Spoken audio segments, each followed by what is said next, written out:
Vamos falar de saúde agora, porque vários locais públicos já voltaram a exigir o uso de máscaras. O motivo é que voltaram a crescer os registros de casos de Covid em todo o país. Sobre esse assunto, nós vamos conversar agora com o infectologista Marcelo Neubauer. Uma boa tarde, doutor Marcelo. Seja bem-vindo à Jovem Pan News. Muito boa tarde, muito obrigado pelo convite. A gente que agradece a sua presença aqui para falar desse assunto tão importante que vem preocupando muita gente.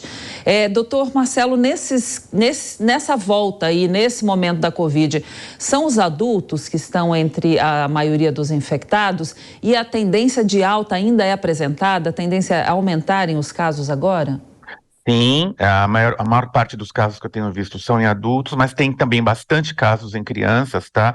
Eu cheguei a observar um aumento do crescimento de casos na escola que a minha filha estuda, tenho visto um aumento de casos de pessoas que estão vivendo levando sua vida, e tenho visto também aumento de casos suspeitos, inclusive em pacientes que estão internados. A pessoa interna, por exemplo, para fazer uma cirurgia, é obrigatório fazer o teste antes da cirurgia, a pessoa vem positiva ao teste e ela precisa cancelar a cirurgia por conta disso.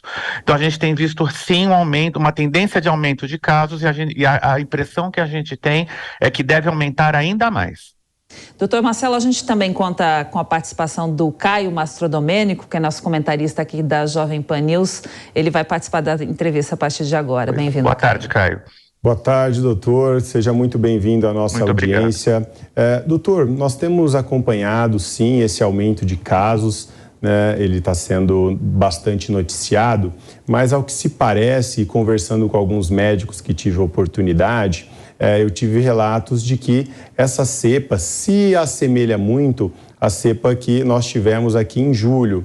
E eles me relataram que o número de positivados está bastante alto, mas esses positivados não têm evoluído para a internação e para o óbito. Isso realmente procede? E a que se deve? Seria mesmo a mesma cepa que acabou voltando a ser retransmitida neste momento?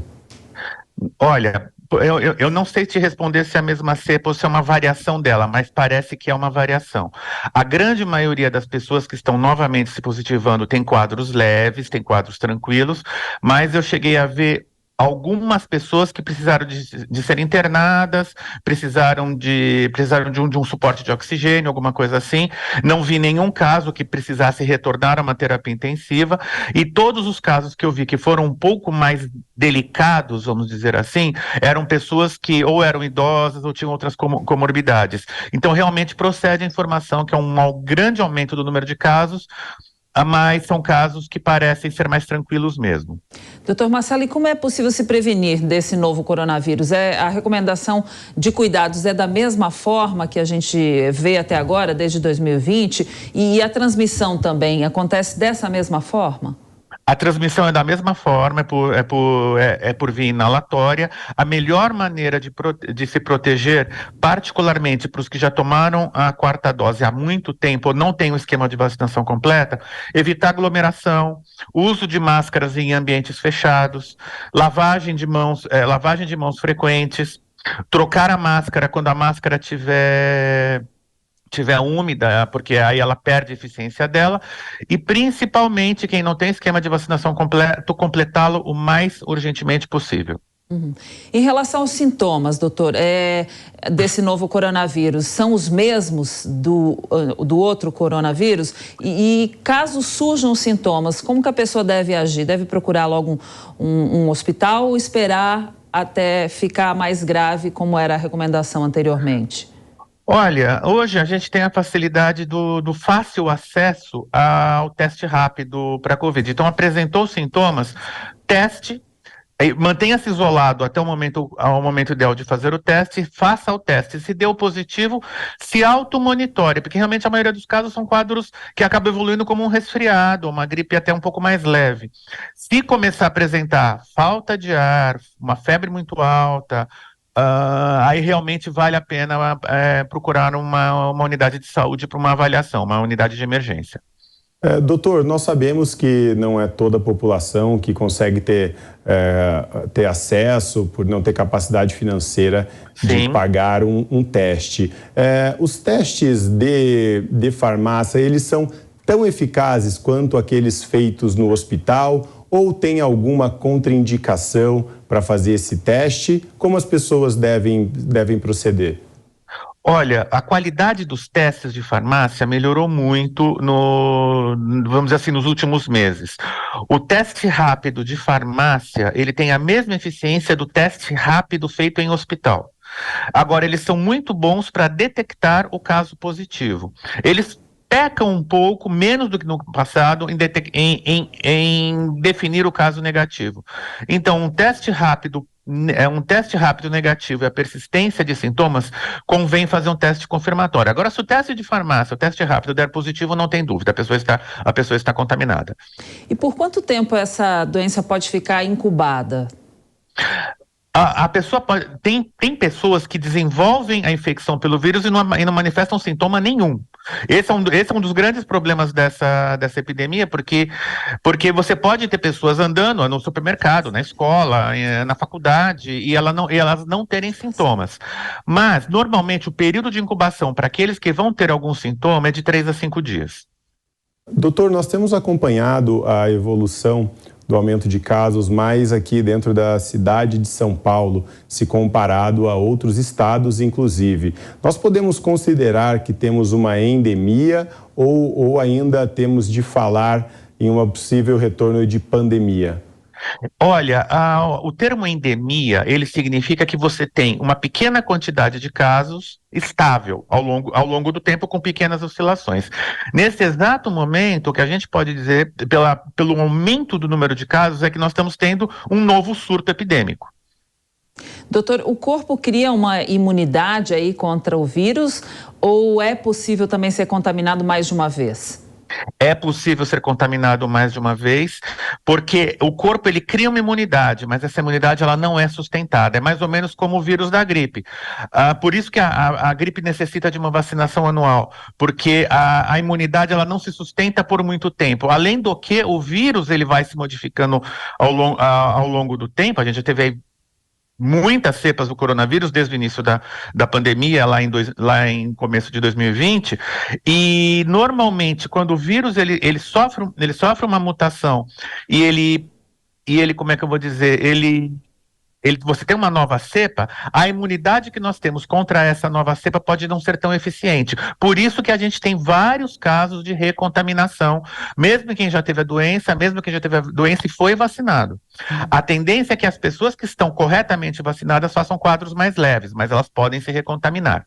A gente tem visto muitos casos também de gripe, uma gripe bem forte, até com esses sintomas mais fortes do que o coronavírus. Qual é a diferença entre essa gripe e o novo coronavírus? São vírus diferentes, né? O vírus da gripe é o vírus influenza.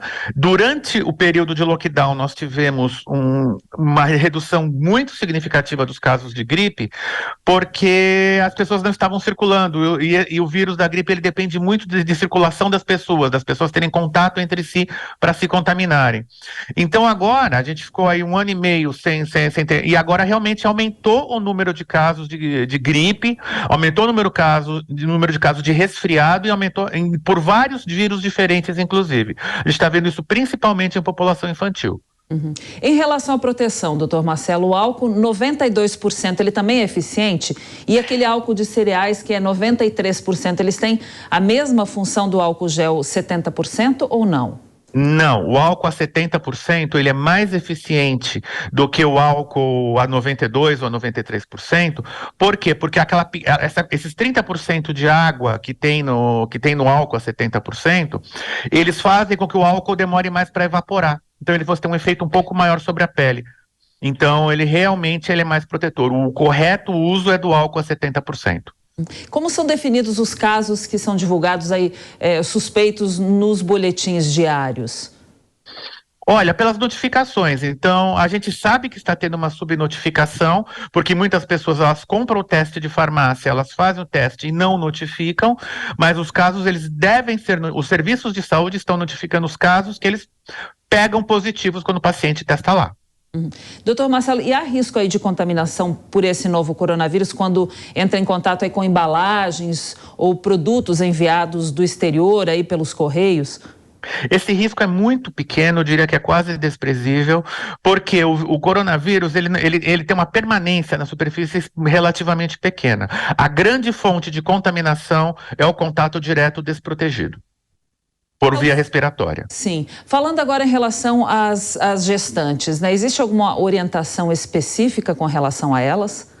Sim, porque a Covid-19, a doença pelo coronavírus, ela tende a ser mais grave na gestante. A gente, principalmente na fase pré-vacinal, nós tivemos muitos casos de gestantes que evoluíram mal, tiveram que fazer partos de emergência, que fazer o parto às vezes em unidade de terapia intensiva, porque com a gravidade da gestante, o feto entra em sofrimento. Então é assim, eu diria que a gestante ela tem que ter um cuidado redobrado em termos de prevenção. Então a grávida realmente pode ter complicações, né? E o Covid-19 pode ser passado da mulher grávida para o feto, por exemplo, ou para o recém-nascido? Ele pode ser transmitido sim, pode sim. Normalmente no momento do parto. No momento do parto. A amamentação não tem nada a ver, né? Não. Na verdade, o que acontece com a amamentação é que a criança está desprotegida por conta dela não poder amamentar de máscara, né? E mesmo que não se recomenda a máscara para crianças com menos de 2 anos de idade. Então, ali existiria um risco de transmissão respiratória. E qual o serviço de saúde que deveria acompanhar aí o pré-natal dessas gestantes que têm a suspeita de infecção pelo Covid-19? Olha, preferencialmente ela deveria ser acompanhada pelo obstetra dela e ser acompanhada também por um bom clínico, por um infectologista, para esse segmento. Hoje, com a vacinação, a gente está vendo muito menos casos graves em gestantes do que a gente via lá para 2020, onde realmente a gente via casos dramáticos. Muito bem, a gente conversou com o infectologista Marcelo Neubauer sobre esses aumentos de casos da Covid-19 e suas consequências. Doutor Marcelo, obrigada pela sua participação aqui hoje na Jovem Pan News. Uma boa tarde, um ótimo fim de semana para o senhor. Uma boa tarde, mais uma vez, obrigado pelo convite. Muito obrigada.